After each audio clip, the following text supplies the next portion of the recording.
तो ये वीडियो मैं इसलिए बना रही हूँ क्योंकि ये मैथ का आपके पेपर है कल फर्स्ट ईयर का, और उसके लिए काफ़ी इम्पॉर्टेंट टॉपिक है इस वीडियो में, क्योंकि मैं वीवीआई वीडियो बना चुकी हूँ और वहाँ पर भी मैंने ये टॉपिक आपको बताया था कि इन टॉपिक्स को आप तैयार कर लीजिए, लेकिन वहाँ पर सिर्फ मैंने टॉपिक का नाम बताया था और मुझे नहीं मालूम कि आपके पास ये कंटेंट है या नहीं। तो मतलब रिक्वेस्ट थी कि मैं उन टॉपिक्स को क्लियर कर दूँ अच्छे से, अलग से वीडियो बनाकर। तो यहाँ पर मैं वो जो टॉपिक्स हैं वीवीआई वीडियो में जिन्हें मैंने एक्सप्लेन नहीं किया है, कंटेंट आपके पास अवेलेबल नहीं है, तो इस वीडियो से आप जो है अपना कंटेंट क्लियर कर लीजिए यहाँ पर।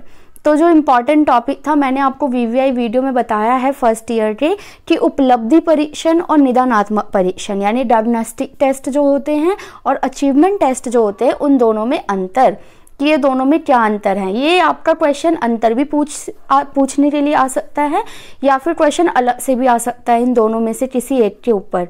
तो आप अगर अंतर पढ़ लोगे तो आपको ये भी पता चल जाएगा कि निदानात्मक परीक्षण क्या है और उपलब्धि परीक्षण क्या है। तो स्टार्ट करेंगे वीडियो को और देखिए कि मैंने अंतर के हिसाब से यहाँ बताया है आपको कि निदानात्मक परीक्षण और उपलब्धि परीक्षण में क्या अंतर है।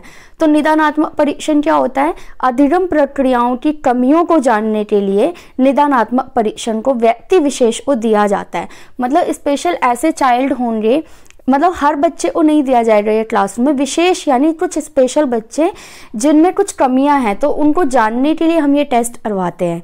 ज़्यादातर अधिकांशतः यह प्रशिक्षित जनों द्वारा किया जाता है, मतलब इसे अलग से ट्रेंड टीचर होते हैं जो ये निदानात्मक जो परीक्षण है वो तैयार करते हैं, या फिर जो आपका डायग्नोस्टिक टेस्ट है वो तैयार करते हैं। वहीं अगर हम बात करें उपलब्धि परीक्षण की यानी कि अचीवमेंट टेस्ट की, तो इसमें क्या होता है, किसी विशिष्ट विषय में अथवा छात्रों के समूह में ज्ञान, अवबोध और कौशल को मापने के लिए ये किया जाता है। तो कोई स्पेशल कोई सब्जेक्ट है जिसको लेकर हम एक ग्रुप के साथ ये वाली एक्टिविटी करते हैं, ये वाला टेस्ट करवाते हैं और जानते हैं कि इन्होंने कितना कौशल अर्जित किया है। और ये जो है विभिन्न अनुभवी शिक्षकों द्वारा बनाया जा सकता है, मतलब इसके लिए अलग से ट्रेंड हमें प्रशिक्षित लोगों की ज़रूरत नहीं है। जो उपलब्धि परीक्षण है वो जो एक्सपीरियंस टीचर होते हैं वो भी बना सकते हैं। उसके बाद देखिए अगर हम बात करें यहाँ पर आपके जो डायग्नोस्टिक टेस्ट है उसकी, तो यह केवल वस्तुनिष्ठ प्रश्न अपनाता है। तो ये जो आपका है इसके अंदर सिर्फ एमसीक्यू वाले जो क्वेश्चन होते हैं आपके वो आते हैं निदानात्मक में। और वहीं अगर हम बात करें अचीवमेंट टेस्ट की, जो आपका उपलब्धि परीक्षण है उसकी अगर हम बात करें, तो इसमें विभिन्न प्रकार के प्रश्न होते हैं, चाहे 1 नंबर, 2 नंबर, 3 नंबर। आगे मैं आपको बताऊंगी कि कैसे अचीवमेंट टेस्ट बनाया जाता है, क्योंकि पेपर में ना अलग से क्वेश्चन आ जाता है कि अचीवमेंट टेस्ट बनाओ, क्लास 5 के लिए बनाओ, 4 के लिए बनाओ, तो वहाँ पर बड़ी दिक्कत हो जाएगी आपको कि टेस्ट कैसे प्रिपेयर करें। तो मैं अभी आपको एक नमूना दिखा दूंगी कि किस तरीके से पेपर जो है आप वो बनाओगे। इसके बाद अगर हम बात करें आपके डायग्नोस्टिक टेस्ट की, तो ये गुणात्मक है ना कि परिमाणात्मक, ये क्वालिटी वाइज है ना कि क्वांटिटी वाइज। वहीं पर अचीवमेंट टेस्ट हमारा क्या है, ये ज्ञानात्मक पहलुओं को मापता है, इसमें ज़्यादातर क्या है ज्ञान के ऊपर बल दिया जाता है।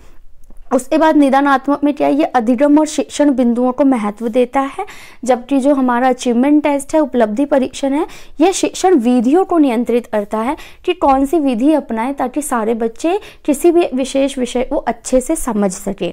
तो ये जो है 4 पॉइंट्स आप याद रखेंगे अचीवमेंट टेस्ट और डायग्नोस्टिक टेस्ट के बारे में। अब चाहे क्वेश्चन दोनों का अंतर पूछे, चाहे अलग से क्वेश्चन आए, आप जो है अच्छे से आप लिख पाओगे इसका आंसर। अब नेक्स्ट देखिए मैं बता रही हूँ आपको यहाँ पर कि आप किस तरीके से जो उपलब्धि परीक्षण है, अचीवमेंट टेस्ट है, वो बनाओगे।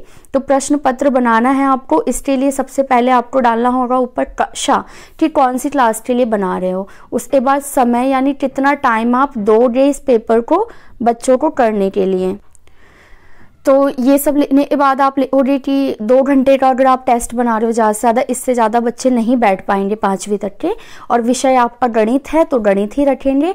और अधिकतम अंक आप 50 नंबर का जो टेस्ट है वो तैयार कर रहे हो। आप चाहो तो जल्दी में हो, अगर आपके पास टाइम ना हो पेपर में, तो 20 नंबर का पेपर तैयार कर दीजिएगा, ठीक है। उसके बाद ये ऊपर हेडिंग सब मतलब आपके टाइटल्स हो गए। उसके बाद जो क्वेश्चन पेपर होगा उसमें निर्देश आप जरूर लेंगे। आप खुद भी देखते हो जो आपको क्वेश्चन पेपर मिलता है, कहीं भी आपने पेपर दिया होगा तो इंस्ट्रक्शंस ऊपर ही लिखे होते हैं।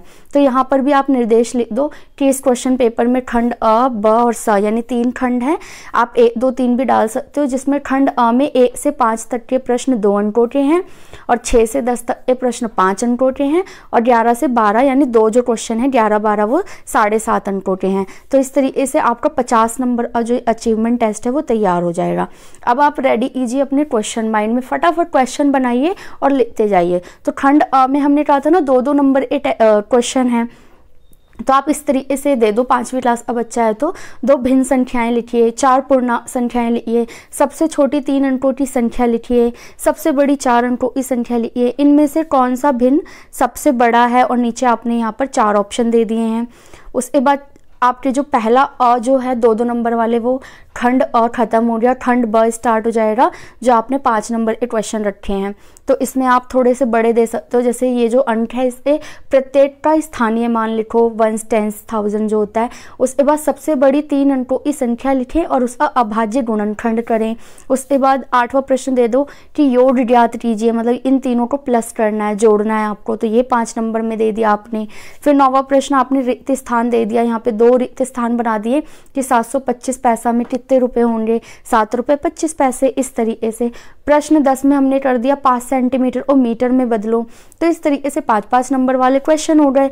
अब खंड सा है जहां पर हमने 2 क्वेश्चन 7.5 के रखे थे ताकि हमारा 50 नंबर का क्वेश्चन बन जाए, क्वेश्चन पेपर बन जाए। आप चाहो तो 20 नंबर का क्वेश्चन पेपर भी बना सकते हो जिसमें आप फटाफट मॉडिफाई कर लोगे। आपको बस ध्यान रखना है कि क्वेश्चन जो हो 1-1 नंबर के सारे ना हो, 2 नंबर 5 नंबर ऐसे पेपर में क्वेश्चन होने चाहिए, क्योंकि अचीवमेंट टेस्ट में सिर्फ 1-1 नंबर वाले क्वेश्चन नहीं होते, MCQ नहीं होते, इस बात का खास ध्यान रखना। तो खंड स में मैंने यहाँ पर दे दिया प्रश्न 11वां कि निम्नलिखित को शब्दों में लिखो, और 3 यहाँ पर मैंने दे दिए हैं। इसके बाद प्रश्न 12 में दे दिया कि निम्नलिखित को पहले आरोही और फिर अवरोही क्रम में लिखो, तो 3 मैंने यहाँ पर संख्याओं के पैटर्न भी दे दिए। तो इस तरीके से आपका अचीवमेंट टेस्ट रेडी हो गया है 50 नंबर का। तो पेपर में भी अगर आपको अचीवमेंट टेस्ट बनाने के लिए आ जाए, क्योंकि आपको पता है मैथ के पेपर में थ्योरी कम और ज़्यादा से ज़्यादा एग्जाम्पल और मतलब बनाने के लिए ही आ जाता है, पूछते नहीं कि ये क्या है, कहते हैं इसका उदाहरण लिखो बनाओ। तो फिर आपको इस तरीके से वहाँ पर अचीवमेंट टेस्ट बनाना होगा। साथ ही साथ आप देखिए अगर ब्लूप्रिंट बनाना हो, साथ में ये भी हो सकता है कि ब्लूप्रिंट के साथ बनाओ, या आपके पास टाइम हो, बहुत ही टाइम बचा हो तो फिर ब्लूप्रिंट बना ही दो अगर आपके पास टाइम हो तो। यहाँ पर ब्लूप्रिंट कैसे बनता है, इसमें हम ये लिखते हैं एक तो टॉपिक कि हमने कौन कौन से पार्ट जो हैं वो लिए हैं और फिर कौन से पार्ट के कितने नंबर के कितने क्वेश्चन लिए हैं। तो इस चीज़ को आपको माइंड के अंदर फ्रेम करना हो। जैसे पूर्ण संख्याएं, इससे हमने लिए हैं 2 अंक वाले 4 क्वेश्चन, ठीक है। उसके बाद 5 अंक वाला यहाँ से ए ले लिया, 7.5 वाला लिया ही नहीं है, तो टोटल हमने यहाँ पर ले लिया है आपके 13 नंबर का जो क्वेश्चन है वो, मतलब 13 नंबर हो गए ना टोटल। 4 अगर हम 2-2 वाले ले लें और 5 वाले ले लें, और इस तरीके से जो क्वेश्चन जिस नंबर का क्वेश्चन ना लिया हो उसको डैश छोड़ दो। तो यहाँ पर पाठों के नाम डालते जाओ और इस साइड कितने अंक के कितने प्रश्न लिए हैं वो करते जाओ। देन लास्ट में आपका हो जाएगा टोटल नंबर आपके 50 और क्वेश्चन के नंबर भी आपके हो जाएंगे कि कौन से हमने कितने लिए हैं, कितने नंबर के कितने क्वेश्चन हैं। तो इस तरीके से आपका ये जो ब्लूप्रिंट है वो रेडी हो जाएगा। तो अचीवमेंट टेस्ट इस तरीके से आप पेपर में बनाइएगा। अब नेक्स्ट जो एक टॉपिक है काफ़ी इंपॉर्टेंट सा है, आप इसको छोड़ नहीं सकते, कि गणितीय ज्ञान के संकल्पनात्मक और प्रक्रमशील ज्ञान का पक्ष। 2 पक्ष होते हैं गणितीय ज्ञान के, एक होता है संकल्पनात्मक और एक होता है। तो ये वाला जो टॉपिक है आप देखोगे आपके यूनिट 1 में ही है और काफ़ी इंपॉर्टेंट है ये, कि जो एस्पेक्ट होते हैं मैथमेटिक नॉलेज के उसे 2 भागों में बांटा जाता है। एक होता है कॉन्सेप्चुअल यानी संकल्पनात्मक और एक होता है प्रोसीजरल यानी प्रक्रमणशील। तो ये हिंदी में इनके नाम हैं दोनों, और देख लीजिए मैं दोनों को बता देती हूँ एक एक करके। कि संकल्पनात्मक यानी जो कॉन्सेप्चुअल होता है इसके अंदर विषय वस्तु के प्रत्यय नियमों तो स्पष्ट समझाने से संबंधित होता है, मतलब इसमें स्टेटमेंट होती है। जैसे उदाहरण के लिए कि क्षेत्रफल का अर्थ है सतह का माप, ठीक है। तो इस तरीके से उदाहरण भी आप जरूर लिखोगे। और संकल्पनात्मक ज्ञान करने के लिए प्रत्यय को समझना आवश्यक है, केवल सवालों को दोहराने या रटने से नहीं होता। उसके बाद संकल्पनात्मक ज्ञान के गुण क्या है, ये जो कॉन्सेप्चुअल आपका एस्पेक्ट है मैथ का, इसके क्या फायदे हैं। तो ये गूढ़ ज्ञान आपको देता है क्योंकि इसमें नियमों की संकल्पना होती है। फिर ये प्रत्ययों में संबंध स्थापित करता है, कि जो भी कॉन्सेप्ट है उसके अंदर क्या आपके रिलेशंस हैं आंसर और क्वेश्चन में। फिर विभिन्न रूप ये इसके होते हैं, इसमें परिभाषा, नियम, सूत्र कुछ भी हो सकता है। और फिर ये समस्या से संबंधित होता है और संबंध तथा विश्लेषण करने में ये सहायता प्रदान करता है। इसके बाद हम बात करेंगे आपका प्रोसीजरल ज्ञान जो है, प्रक्रमणशील ज्ञान। इसका तात्पर्य है भाषा या सांकेतिक भाषा का ज्ञान, क्योंकि भाषा जो मैथ की होती है वो अलग होती है। तो इसके अंदर क्या होगा, अब हम जो भाषा है मैथ की उसको यूज़ करेंगे, यानी नंबर सिस्टम को यूज़ करेंगे। इसमें नियम, सूत्र और सवालों को हल करने के चरण का ज्ञान होता है। मतलब स्टेटमेंट वाइज अगर आप आंसर दे रहे हो तो वो आपका कॉन्सेप्चुअल है, सिर्फ लिख कर आंसर दिया। बट अगर आप सॉल्व कर रहे हो पूरा स्टेज वाइज तो वो क्या है, आपका प्रोसीजरल है, आपने पूरा प्रोसेस यहाँ पर अप्रूव किया है। तो उदाहरण के लिए आप कोई भी क्वेश्चन जो है इस तरीके का डाल सकते हो। और उसके बाद प्रक्रमशील ज्ञान के गुण क्या होते हैं वो बता दो, कि आसानी से क्या होता है, समस्या का समाधान करने के लिए यूज होता है, मध्यम बुद्धि वाले बालकों के लिए उपयोगी है। इसमें सूत्र का अभ्यास होता है, जो भी फॉर्मूले होते हैं उसको लगाकर जब बच्चा क्वेश्चन सॉल्व करता है तो प्रैक्टिस होती है। स्व अधिगम होता है, बच्चे खुद भी करते हैं इसको, और विशिष्ट उद्देश्य की प्राप्ति के लिए ये किया जाता है, ये वाला एस्पेक्ट जो है मैथ। तो मैथ के दोनों एस्पेक्ट आप याद रखेंगे, कॉन्सेप्चुअल भी और प्रोसीजरल भी। इसके अलावा 2-3 टॉपिक ऐसे हैं जो आपको जनरली याद रखने हैं कि मैथमेटिक्स के कौन कौन से मेथड होते हैं पढ़ाने के, गणित पढ़ाने के, जिसमें आपके डिडक्टिव, इंडक्टिव मेथड, ये सब कॉमन सी चीज़ें हैं, तो इनको ज़रूर प्रिपेयर करके जाइए।